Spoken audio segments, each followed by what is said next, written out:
রাধা এবং কৃষ্ণের ঐশ্বরিক রোম্যান্স। বৃন্দাবনের লীলাভূমিতে, যেখানে যমুনা নদী প্রস্ফুটিত ফুলের ঘ্রাণে সুগন্ধযুক্ত, যেখানে যমুনা নদী প্রবাহিত হয়, যেখানে একটি চিরন্তন প্রেমের গল্পের জন্ম হয়েছিল, একটি গল্প যা সময়কে অতিক্রম করে, ঐশ্বরিক রাধা এবং এর মধ্যে একটি রোম্যান্স কৃষ্ণ। এক উজ্জ্বল সকালে বৃন্দাবন গ্রাম ক্রিয়াকলাপে গুঞ্জন করছিল, যখন গোপী গোপালক মেয়েরা তাদের দৈনন্দিন কাজকর্মে ব্যস্ত ছিল। তাদের মধ্যে রাধা ছিলেন বিশ্বভানুর কন্যা, যিনি তার অতুলনীয় সৌন্দর্য এবং করুণার জন্য বিখ্যাত। তার চোখ সকালের শিশিরের মতো ঝকঝকে, এবং তার উপস্থিতি একটি ঐশ্বরিক আভা বিকিরণ করে, যা তার চারপাশে সবাইকে বিমোহিত করেছিল।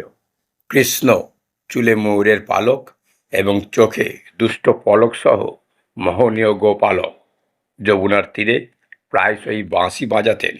তার সঙ্গীত ছিল জাদুকরী, একটি মোহনীয় সুর বহন করে, যা রাধাকে ডাকছে বলে মনে হয়। একদিন রাধা যখন নদী থেকে জল তুলছিলেন, তখন তিনি কৃষ্ণের বাঁশি শুনলেন এবং শব্দের প্রতি একটি আকর্ষণীয় টান অনুভব করলেন, যেন সঙ্গীত তার হৃদয়ের সরাসরি কথা বলছিল। রাধা যখন সঙ্গীতে মোহিত হয়ে কাছে এলেন, তিনি দেখলেন কৃষ্ণ একটি কদম্ব গাছের নিচে দাঁড়িয়ে আছেন। তার বাঁশি তার ঠোঁটে মৃদু বিশ্রাম নিচ্ছে। তাদের চোখে চোখ মিলল, এবং সেই মুহূর্তে তাদের চারপাশের জগৎটি বিবর্ণ হয়ে গেল। তারা যে সংযোগ অনুভব করেছিল তা অতল এবং গভীর ছিল, আত্মার স্বীকৃতি যা অনন্তকাল ধরে জড়িত ছিল।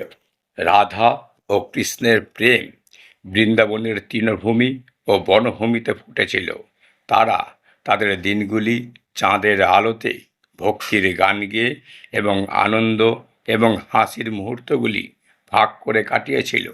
তাদের প্রেম ছিল বিশুদ্ধ এবং ঐশ্বরিক, নশ্বর জগতের সীমাবদ্ধতা দ্বারা অস্পৃশ্যিত। এক সন্ধ্যায় হোলির উৎসবের সময় পুরো গ্রাম রং এবং আনন্দ উদযাপন করতে জড়ো হয়েছিল। কৃষ্ণ, সর্বদা কৌতুকপূর্ণ আত্মা, দুষ্ট হাসি দিয়ে রাধার কাছে গেল। তিনি তার মুখকে প্রাণবন্ত রং দিয়ে মাখালেন, এবং জবাবে রাধা হাসতে হাসতে তার সাথেও তাই করলেন।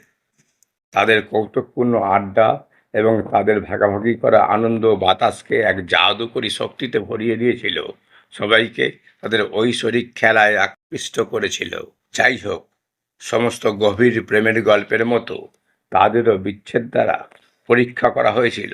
বৃহত্তর উদ্দেশ্যের জন্য নির্ধারিত কৃষ্ণকে বৃহত্তর জগতে তার দায়িত্ব পালনের জন্য বৃন্দাবন ত্যাগ করতে হয়েছিল।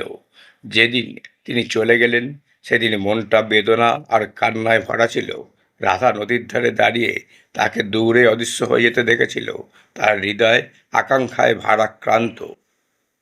শারীরিক দূরত্ব সত্ত্বেও তাদের ভালোবাসা অটুট ছিল।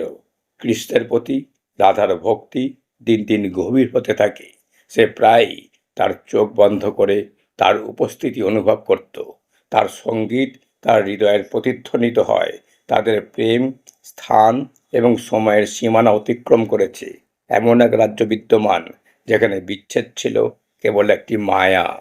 বছরের পর বছর কেটে যায়, এবং রাধা ও কৃষ্ণ প্রেমের কিংবদন্তি বৃন্দাবনের মানুষকে অনুপ্রাণিত করতে থাকে। তাদের গল্পটি ঐশ্বরিক প্রেমের প্রতীক হয়ে ওঠে, শিক্ষা দেয় যে সত্যিকারের ভালোবাসা চিরন্তন এবং সমস্ত জাগতিক বাধা অতিক্রম করে। স্বর্গীয় রাজ্য। রাধা এবং কৃষ্ণ চিরকাল একত্রিত। তাদের প্রেম ঐশ্বরিক আলোর মতো জ্বলছে।